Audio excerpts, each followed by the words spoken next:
que nous avons pris la résolution de s'asseoir et de communier ensemble avec vous au travers de la chaîne NTI Média qui nous a donné cette grâce de pouvoir transmettre les grâces que le Seigneur nous a faites pour que vous puissiez comprendre effectivement qui vous êtes, quelles sont les promesses que le Seigneur a faites pour vous et comment rentrer en contact effectivement avec toutes les bénédictions qui sont promises dans les Saintes Écritures. Comme j'avais dit que je suis de retour sur Pointe-Noire pour s'asseoir, pour être sensible à vos questions, parce que sur le net, beaucoup de gens n'ont pas eu accès à tous les enseignements que nous avions donnés. Mais au travers de la télévision, je crois que vous avez la possibilité de réagir, de poser des questions, parce que toutes les fois qu'il y a un numéro qui s'affiche sur la bande d'annonce, qui est au bas de l'écran, vous pouvez m'écrire au travers de mon numéro qui est sur WhatsApp et facilement on peut vous répondre. Je suis ici parce que il y a quelque chose qui s'est passé. Comme j'avais dit que je suis venu pour être sensible au questionnement du peuple du Congo-Brazzaville et ceux d'ailleurs, et précisément ceux de Pointe-Noire. Vous savez que je suis concentré pour travailler, j'ai consacré toute ma vie pour chercher à comprendre, décrypter l'énigme des difficultés, des souffrances qu'endure la race noire. Et c'est pour cette raison que je n'ai pas été trop actif sur la mission de faire des méga-églises. Mais le Seigneur m'a conduit à travailler dans l'étude des prophéties. Et c'est de là que nous travaillons. Mais nous portons ce fardeau pour faire connaître cette grande vérité qui a été cachée des décennies et des décennies par l'oligarchie édomite en complicité avec les fils de Japheth afin que la race noire soit dominée. Et par la grâce de Yah, nous avons pu décrypter cette énigme. Voilà pourquoi nous sommes disposés pour vous transmettre ces connaissances. Mais il y a 2 jours de cela, j'ai été en quelque sorte dérangé par des appels qui sont venus de ça et là et tout. Et les vidéos qui me sont parvenues d'un éminent homme de Dieu de la place ici à Pointe-Noire qui aurait fait des déclarations vraiment, je dis, tapageuses. Nous sommes ici dans des médias et précisément sur une chaîne de télévision. La déontologie ne nous permet pas d'afficher en effet les dires de ce grand homme de Dieu qui d'ailleurs que je respecte. Mais je crois que c'est allé très loin, ces propos méritent un recadrage. Pour quelle raison? Parce que vous savez que non pas seulement ce n'est pas un message qui s'arrête au niveau de l'Église, mais nos frères qui sont dispersés dans les Amériques, dans les Indes, dans les Caraïbes, attendent l'avancée des recherches, des révélations que nous recevons de la part du Seigneur. Donc, l'on ne pourra pas permettre qu'un homme, c'est pas assoiffé de pouvoir, assoiffé de visibilité, qu'il vienne du jour au lendemain venir balayer d'un revers de main le travail de toute une vie. Je pense que ça ne sera pas, le ciel ne sera pas en harmonie avec moi. Et même nos ancêtres ne seront pas d'accord parce que nous avons en quelque sorte réveillé une problématique qui n'a jamais été abordée dans les églises. Il s'agit là de disperser des enfants d'Israël au travers des différentes traites. La traite arabo-musulmane, la traite transatlantique et même la traite asiatique. Donc, c'est des aspects qui ne sont pas développés dans les églises. Et la Bible parle, sous le 5e sceau, il y a eu les cris des martyrs qui ont demandé vengeance. Voyez? Et nous nous sommes reconnus, retrouvés dans cet appel-là. Et nous n'allons pas permettre qu'un pasteur vienne balayer cela, tout ça. Nous avons le droit de riposter parce que Frère Branham dit tuer une personne, vous n'avez pas besoin de prendre le couteau. Mais vous n'avez qu'à détruire son influence, détruire sa réputation, vous l'avez tué. Et dans les propos de ce temple de Dieu, et je parle ici, ce n'est pas que je sois en conflit avec qui que ce soit, non pas du tout. Vous connaissez bien mes émissions, je suis fixe sur ma direction. La preuve que c'est que lorsque nous avons commencé avec les conférences ouvertes sur l'étendard du Midi, je me suis rapproché de ce temple de Dieu. C'était le premier que je suis allé consulter avec un ami à moi. Nous sommes restés à 3 et nous avions parlé pendant 2 heures. J'avais même proposé que c'est lui qui devait ouvrir les hostilités sur l'étendard du Midi. Il a désisté pour des raisons que lui-même a avancées. Et voilà comment ça a été le prophète Essou qui a ouvert. Donc c'est l'une des preuves que je n'ai aucun pressentiment. Mais j'agis ici en tant que fils du Midi, en tant que oint des fils d'Israël. Et lorsque l'on parle des gens qui disent que les Juifs sont noirs dans ce pays, je suis parmi ceux-là. Et celui qui est très actif dans des réseaux sociaux, au travers YouTube ou Facebook et ailleurs, dans ce pays, c'est bien sûr le Dr King. Et je ne suis pas seul, il y a d'autres qui font le même travail. Et du côté de l'Afrique de l'Ouest, il y a le Dr Ake. Donc, je pense que ça serait aberrant que l'on puisse jouer à ce jeu de cache-cache. Voilà pourquoi je vais énumérer les propos qui ont été dits dans cette vidéo. Vous pouvez la retrouver sur YouTube. Puisque partout dans la ville, ça s'allume. Et partout, puisque la vidéo est passée sur une chaîne internationale, j'ai reçu des réactions. Donc les gens ont fait directement le lien parce que c'est nous qui parlons, c'est nous qui disons que les Juifs sont noirs. C'est nous qui disons que Jésus est de la race noire. C'est nous et nous autres là. Donc c'est nous là, Dr King et Dr Ake. Donc quand quelqu'un parle les gens, il s'agit de nous. Donc c'est pas... et nous assumons ce que nous disons. Et voilà pourquoi nous allons riposter par rapport aux propos pour recadrer ce temple de Dieu. Il est docteur, je suis docteur. Je vais faire 10 émissions comme cela a été promis lorsque j'avais commencé avec l'enseignement sur le réveil du 3e jour. Et j'avais dit que si quelqu'un veut des échanges, nous sommes disposés pour partager. Mais si quelqu'un utilise la ruse pour contrecarrer, il aura droit à 10 fléaux.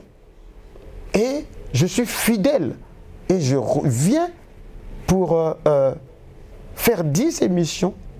Et à la fin des 10 émissions, je suis disposé à faire le face-à-face. Un débat télévisé comme des adultes. Il ne s'agit pas de se cacher du genre, non, je ne suis pas dans les débats.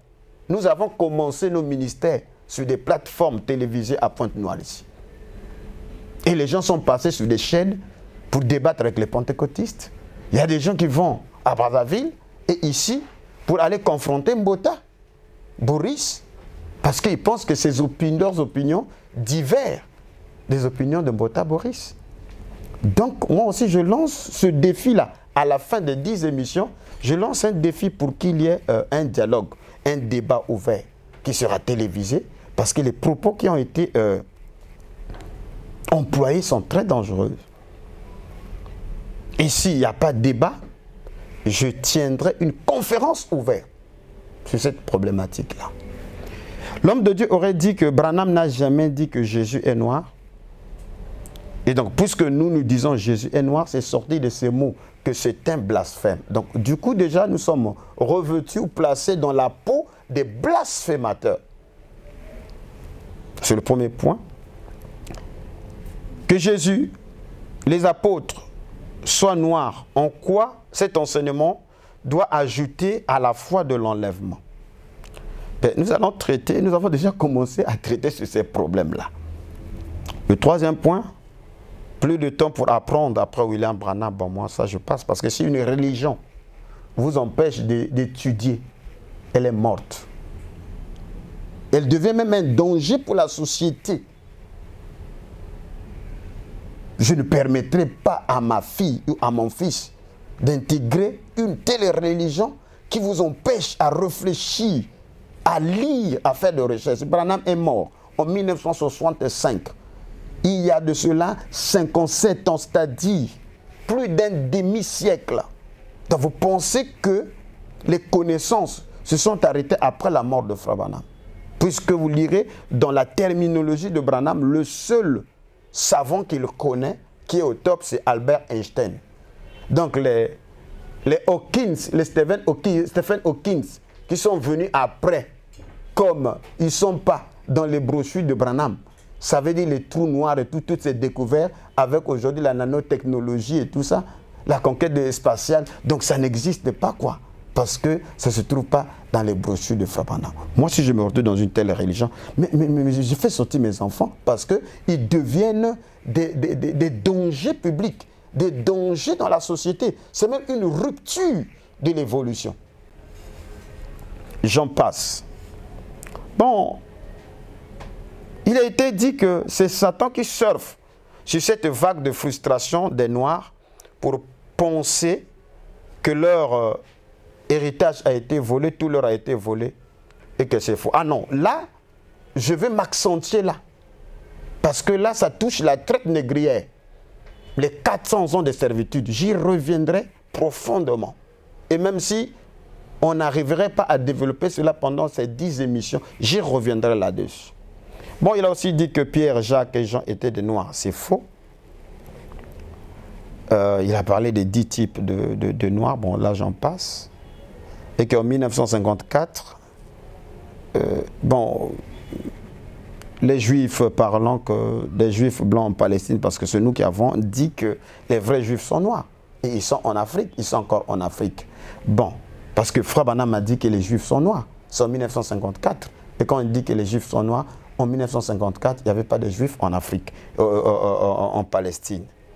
Bon, dire que les Juifs assimilés, qui sont des Juifs blancs aujourd'hui, c'est un blasphème, c'est même le manque de connaissance de l'histoire et des Écritures. Ces choses-là, voilà pourquoi je dis qu'on ne va pas laisser passer ça. Et il y a encore un autre point, le 9e, c'est la destruction du temple qui a détruit les registres des Juifs en l'an 70. Non, mais c'est là où il y a des problèmes. Il y a des problèmes. Donc, les Juifs blancs n'ont pas de registres. On ne peut pas retrouver leurs traces généalogiques, ni même des tribus. Et vous croyez qu'ils sont Juifs. Mais est-ce que j'aimerais qu'on me prouve une écriture que les Juifs sortiront de la Pologne, de l'Allemagne et de la Russie, alors que nous avons autant d'écritures et nous avons étudié sur les mouvements migratoires des Juifs. Ça sera des études approfondies. Voyez-vous, c'est même faux. C'est une aliénation, c'était même un mensonge des Occidentaux, parce qu'aujourd'hui, il y a des tribus qui se révèlent en Afrique. J'ai été avec le docteur John Robert, qui a fait l'étude sur les Danites, qui a révélé la tribu de Dan, en Côte d'Ivoire, jusqu'en Sierra Leone, et jusqu'au Bénin. C'est connu du public. Il y a les tribus qui se retrouvent chez au Nigeria, c'est-à-dire les Ibo. On a les Abaouda, on a des Lemba au côté de l'Afrique du Sud. Hein, mon frère? Et tout ça, lorsque l'on parle des Juifs, une documentation précise des Juifs de Maluango, les Juifs de Mayumba, les Juifs de Kakongo, les Juifs de Iomba, ça, il ne faut pas qu'on parle. Même le grand explorateur qui a découvert les Lemba, il est dit que de tout partout je suis passé, mais j'ai omis de parler les Juifs de Luango. Pourquoi? Vous acceptez ailleurs, vous acceptez les Falachas. J'aimerais que vous me montrez les images des Falachas s'ils sont blancs. Parce que lorsque, en 1986, sous l'opération Moshe, lorsqu'on est allé chercher les Falachas par des Juifs de la Palestine, les Falachas ont posé la question, qui êtes-vous? Et les Juifs de la Palestine ont dit, nous sommes vos frères.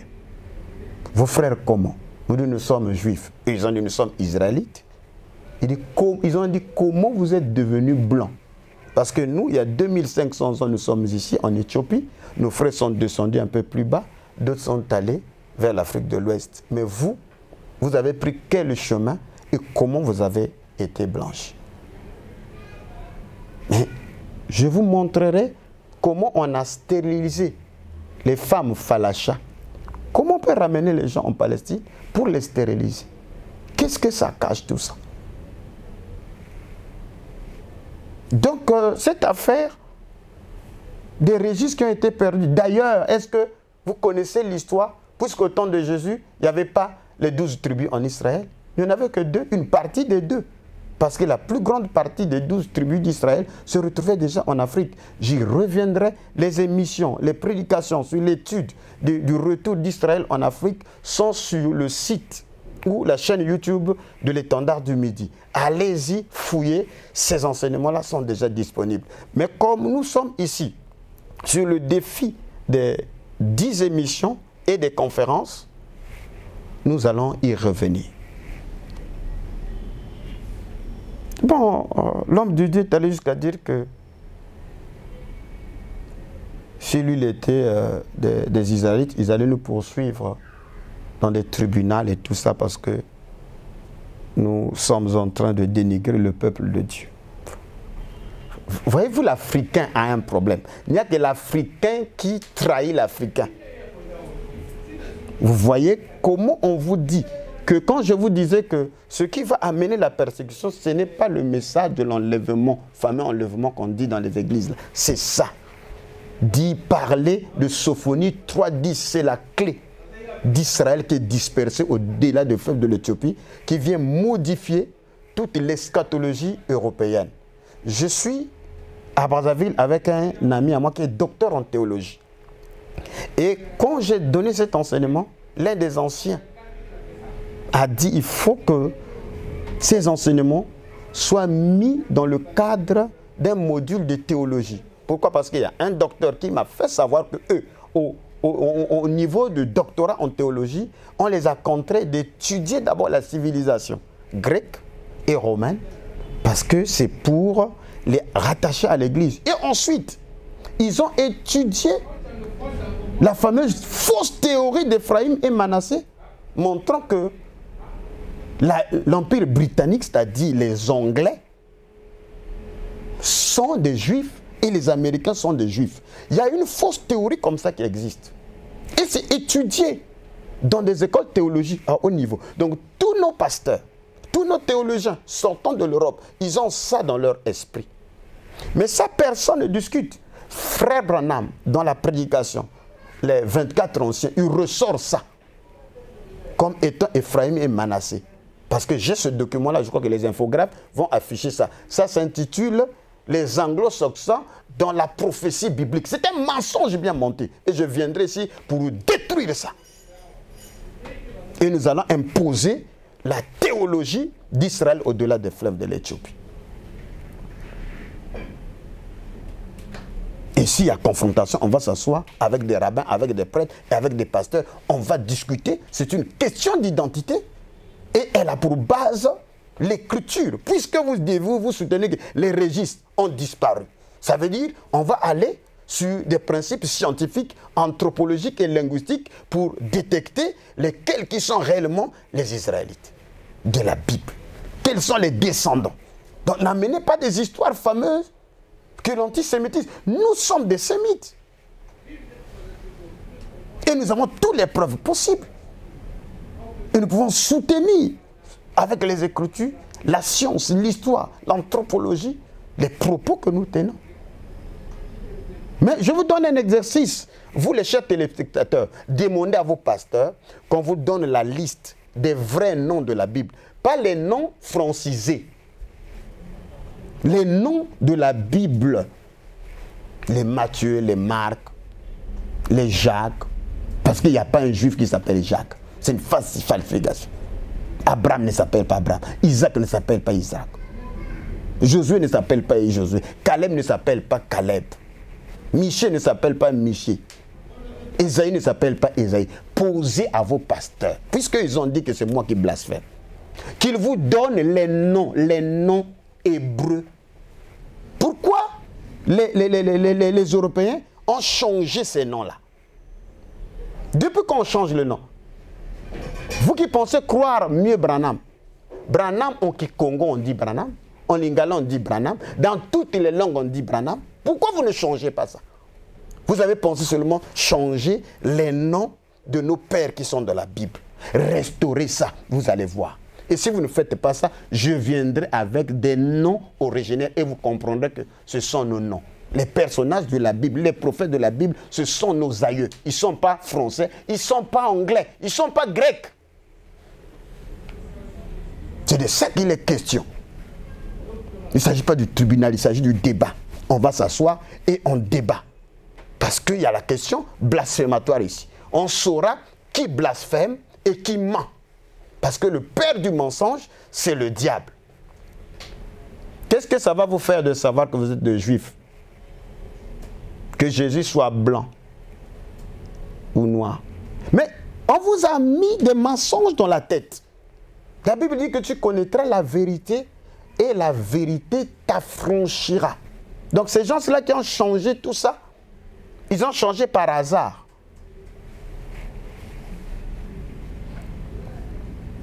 Bon, il y a le deuxième point que j'ai souligné ici, c'est discriminer le peuple de Dieu, séparer les noirs et les blancs. Mais vous êtes foutus là. Vous pensez que dans le message, le corps de Christ est uni à un. Faux. Faux. Parce que vous dites, il n'y a ni juif, ni noir, ni blanc, tout ça. Mais pourquoi ils ne se marient pas entre eux? Parce que je reviendrai pour traiter la question sur le mariage interracial. Parce que Paul dit que la veuve doit se marier en Christ. Or, en Christ, il n'y a ni grec, ni romain, ni païen. Tous, ils sont un. Ça veut dire ni blanc, ni noir. Ça veut dire en Christ. Puisque vous pensez que nous qui parlons, que nous sommes des Israélites, que nous sommes en train de séparer le peuple de Dieu entre les noirs et les blancs, mais vous devez me donner un verset biblique qui interdit le mariage d'un blanc avec un noir qui sont en Christ. Donc, ne jouez pas ces jeux-là. Nous sommes dans l'ère du verso. Nous ne sommes plus en 1982. Quand le message entre, nous sommes en 2022. Les cases du zodiaque ont changé. Nous avons quitté l'ère des poissons croisés ou la domination épiscopale. Nous rentrons dans l'ère du verso qui est l'ère de la connaissance. Et Daniel 12 nous dit que « et la connaissance augmentera ». Et l'augmentation de la connaissance est une promesse. Donc, il faut qu'on pèse les mots. Bon, on a dit que ces enseignements réjouissent les amateurs de spectacles et tout ça. Mais ça ne prépare pas l'épouse. Mais l'épouse, là, nous avons recadré ça. Je reviendrai pour vous montrer que l'épouse n'est pas une épouse des nations. L'épouse, elle est israélite. Et que le mystère, c'est que le peuple de nation est greffé sur Israël.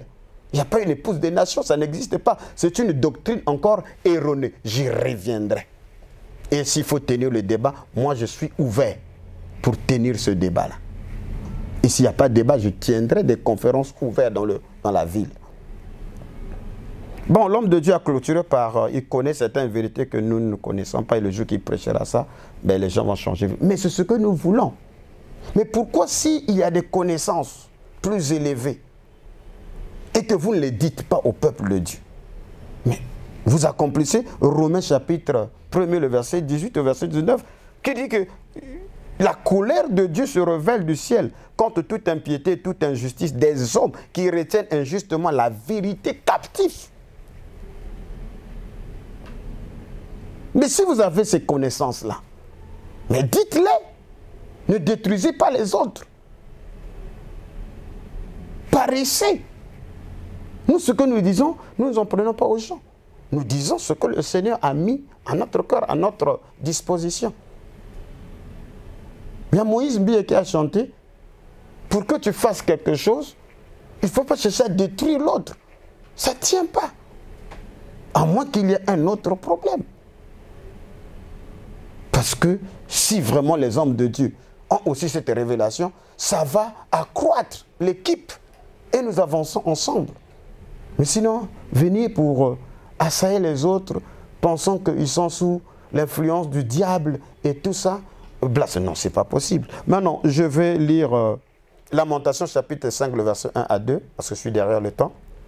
Souviens-toi, Éternel, de ce qui nous est arrivé. Regarde, vois notre opprobre. Notre héritage est passé à des étrangers. Nos maisons à des inconnus. Nous sommes dans les complaintes. Comment nous avions été déculturés, déshumanisés, rabaissés pendant 4 siècles pour payer ainsi le châtiment qui a été annoncé dans Genèse 15, parlant que le peuple sera opprimé pendant une période prophétique de 4 siècles. Mais la délivrance et l'expiation de la faute, selon Deutéronome 28, le verset 68, ne viendra que une fois que nous aurons subi le châtiment du rabaissement et de la servitude. C'est de ça qu'il est question. Parce que posez-vous la question, chers téléspectateurs, Deutéronome 28, 15 à 68, qui sont les châtiments qui devaient arriver sur Israël. Et lorsque nous regardons les peuples du monde entier, nous sommes les seuls peuples à en subir. Alors, donnez-moi au moins l'explication. Comment se fait-il les châtiments d'Israël soient le nôtre? Par quel phénomène cela est-il arrivé? Alors, je vais brosser déjà sur Jésus-Christ, homme de la race noire, blasphème ou bien vérité restaurée. Ça, c'est la première émission pour recadrer les propos de l'homme de Dieu. Il me reste 9. Le blasphème est une parole ou un discours qui outrage la divinité, la religion ou ce qui est considéré comme respectable ou sacré. C'est ça ce qu'on appelle le blasphème. Et celui qui est le blasphémateur, il est annoncé dans Daniel 7, le verset 25. Il s'agit de la petite corne qui sort du 4e animal, qui est le dragon, qui est Rome. Et il est dit, il prononcera les paroles contre le Très-Haut, il opprimera les saints du Très-Haut, et il espérera changer les temps et les lois. J'y reviendrai. Et les saints seront livrés entre ses mains pendant un temps, des temps et la moitié d'un temps, qui donne 42 mois ou 1260 jours. En prophétie, c'est 1260 jours, ce sont des 1260 années.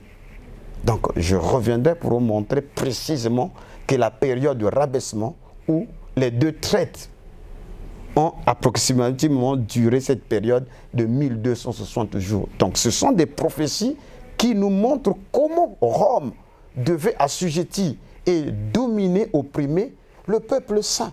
Cherchez-moi ce peuple qui se retrouve dans la prophétie des 1260 années. Voilà pourquoi ces 1260 années se retrouvent dans Apocalypse 12, où cette femme qui porte la couronne des 12 étoiles. Et en prophétie, même William Branham vous dit, vous qui pensez que vous l'aimez, que c'est Israël. Mais ce n'est pas Israël du passé, c'est l'Israël du futur. Et l'Israël du futur, le seul royaume qui a porté 12 royaumes, c'est bel et bien le royaume Congo. Et les ailes lui furent données afin qu'elle allât se réfugier loin du dragon pendant 1260 jours. Donc, nous ne sommes pas en train ici de s'amuser. Nous traitons ici le prophétique. C'est ce qui a été dit à Daniel de sceller la vision. Et c'est réservé au temps de la fin. Et dans Daniel 8, chapitre 12, il est parlé aussi de cette petite corne. Il dit, l'armée fut livrée avec le sacrifice perpétuel à cause du péché. La corne jetait la vérité par terre et réussit dans ses entreprises. Et j'ai entendu parler un saint, et un autre saint dit à celui qui parlait, pendant combien de temps s'accomplira la vision du sacrifice perpétuel et du péché de dévastateur, jusqu'à quand le sanctuaire et l'armée seront foulés? Et il me dit 1200 2300 soirs et matins pour le sanctuaire sera purifié. Nous sommes au temps de la purification du sanctuaire. Et les premiers qui sont venus pour purifier le sanctuaire, c'était les Maccabées, les prêtres Maccabées. Donc la vérité a été jetée par terre. Et la promesse annonce qu'il y aura une lignée qui viendra. Les plus braves qui enseignera la justice à mon peuple. Et ce sont ceux-là qui brilleront. Maintenant, si dire que Jésus, d'abord il ne s'appelle pas Jésus, c'est encore une autre falsification. Je sais que déjà dans leur tête, non, ils renient Jésus. Jésus c'est français. La lettre J en hébreu n'existe pas. Il ne s'appelle pas Jésus. C'est ce que vous appelez des blasphèmes. Que dire qu'il n'est pas blanc. Il n'est pas de la race blanche. Donc, attendez, soyons sérieux. Donc, vous pensez que Jésus, qu'on nous montre chez les catholiques, là, que les Mormons ont représenté, un Romain. Donc, Jésus est Romain, sinon. Mais soyons quand même le cerveau qu'on vous a donné, essayez un peu de bouger vos ménages. Bon, si dire que Jésus n'est pas de la race noire, c'est ça le blasphème, je vais vous montrer ce que c'est le blasphème. Apocalypse chapitre 1er, le verset 14 à 15, il est dit, sa tête et ses cheveux étaient blancs comme la laine blanche. Donc ici, il s'agit de l'ancien des jours. Qu'on commence à décrire ses caractéristiques. Et le caractéristique de la chevelure, l'ancien des jours n'a pas de cheveux lisses. Parce que les cheveux lisses, ce sont les cheveux des leucodermes, c'est-à-dire des blancs. Mais l'ancien des jours ici, qui est El Elyon, Dieu lui-même, ses cheveux sont laineux. Donc, ses cheveux sont comme de la laine. Voilà pourquoi les infographes vont afficher la laine.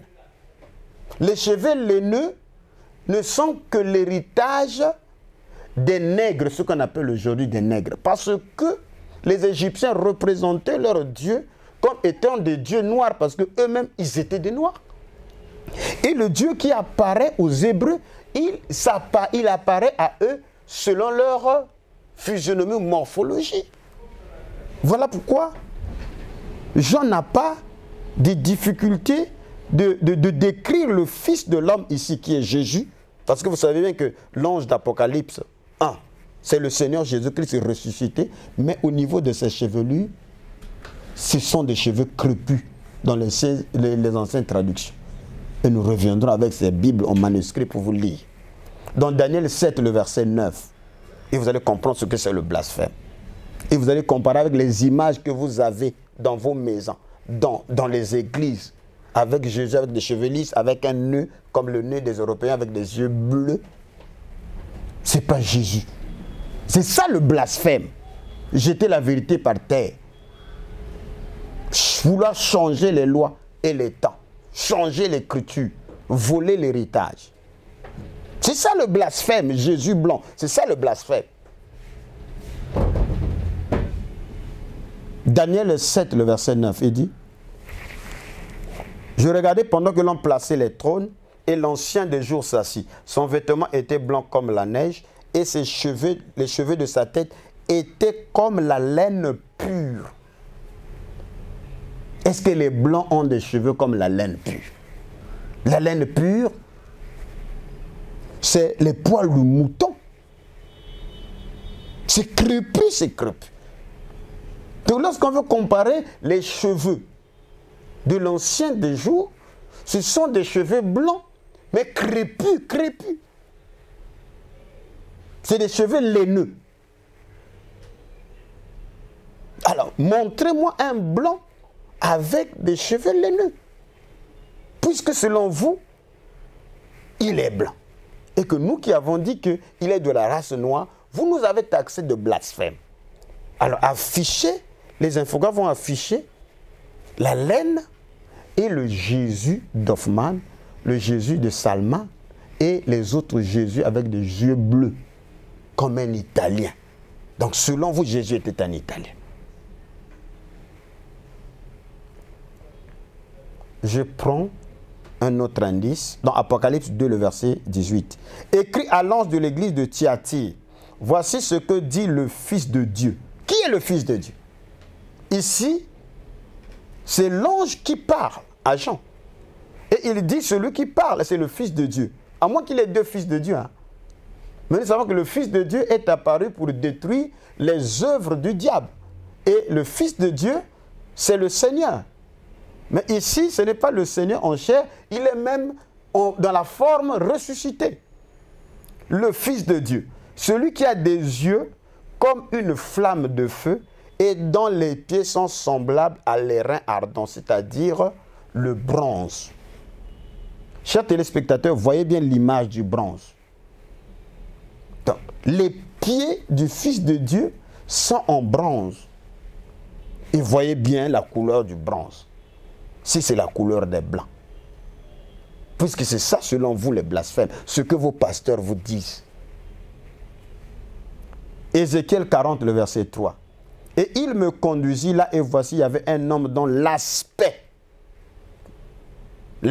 était comme l'aspect du bronze. Donc, vous pensez que ces écrits-là sont là pour assaisonner la parole. Ce n'est pas utile comme vous le pensez. Pourquoi Daniel ou Ézéchiel n'a pas simplement parlé d'un homme, mais on donne bien l'aspect. Donc Dieu ne savait pas que le problème d'aspect va se poser 2600 ans plus tard. Il savait, voilà pourquoi il parle de l'aspect, que l'aspect de son ange qu'il envoie, l'aspect est bronzé, bronzé. Nous ne sommes pas des noirs. Moi, je ne suis pas noir, je suis bronzé, bronzé, ou basané. Donc, quand un blanc va à la plage, c'est pour qu'il devienne comme un noir. Quand on a le bronzage, il met la boue et tout ça. C'est pour chercher à se bronzer, parce qu'ils n'ont pas la mélanine. Dans Daniel 10, le verset 6, son corps était comme de chrysolite, son visage brillait comme l'éclair, ses yeux étaient comme des flammes de feu, ses bras et ses pieds étaient semblables à du bronze. Donc il a une robe, mais quand on a la robe, on ne voit pas le corps, on voit les mains et les pieds. Voilà l'aspect du Seigneur et l'aspect des anges. Ce n'est pas des aspects blancs, ce sont des aspects bronzés. Parce que Dieu se révélait à ses enfants comme étant à leur image. Parce que les Juifs, ils ne sont pas blancs, les Juifs de la Bible. Et les descendants de ces Juifs de la Bible, ils existent. Ils sont au-delà des fleuves de l'Éthiopie. Sophonie 3.10 parle de ces dispersés qui sont aussi ses adorateurs. On va tout afficher. Maintenant, puisque je parle à des branhamistes et que eux, pour croire, il faut qu'on lise Branham, je vais lire une citation montrant effectivement que ce que je dis est la stricte vérité. Donc, questions et réponses, prêché le dimanche 3 janvier 1954, le paragraphe 159. On a posé à Branham la question si le fait de devenir noir, c'est-à-dire les noirs qui sont noirs, ils sont maudits. Parce que les gens, les frères, dans leur tête, ils avaient la question sur la malédiction de Cam. Et que selon eux, les gens étaient blancs. Après qu'on a maudit Cam, il est devenu noir. Et pourtant, on pose ça dans l'église. Hein, et les pasteurs ne veulent pas qu'on parle de ça. Frère Branham dit, si vous pensiez que le fait d'être devenu noir, c'était cela la malédiction, eh bien, de toute façon, le juif est aussi noir.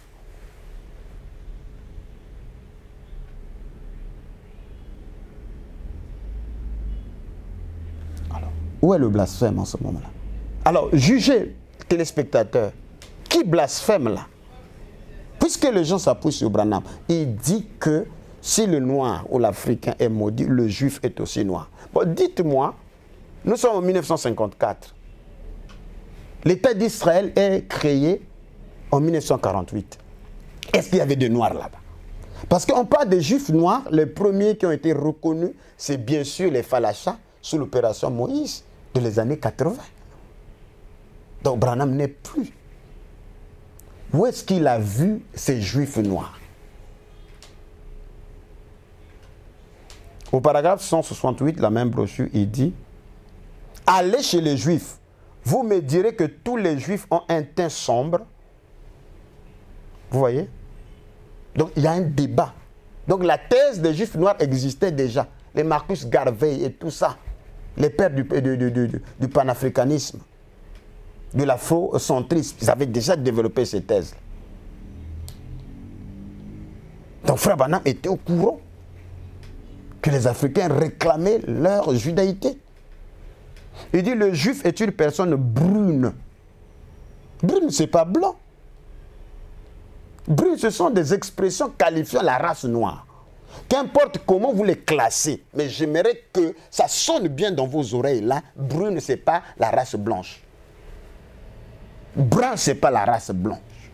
Basané, ce n'est pas la race blanche. Ce sont des expressions pour identifier ceux de la race noire. Et je réitère que Jésus que vous adorez là, il n'est pas de la race blanche. Les effigies que vous avez, c'est une fausseté. C'est ça le blasphème. Voilà pourquoi j'ai dit Jésus, homme de la race noire, blasphème ou vérité. Alors, nous aimerons que les gens nous amènent les preuves bibliques, historiques, historiographiques et anthropologiques qu'il est blanc. Il n'y a que les Africains et les pasteurs qui sont dérangés de cette vérité-là. Parce qu'ils veulent conserver leurs avoirs. Mais les ténèbres ne continueront pas à régner si les jours passés étaient gouvernés par le temps d'opprobre, mais les jours à venir sont les jours de gloire. On ne va pas continuer indéfiniment réduire le peuple de Dieu dans la servitude, dans la bêtisation. Non.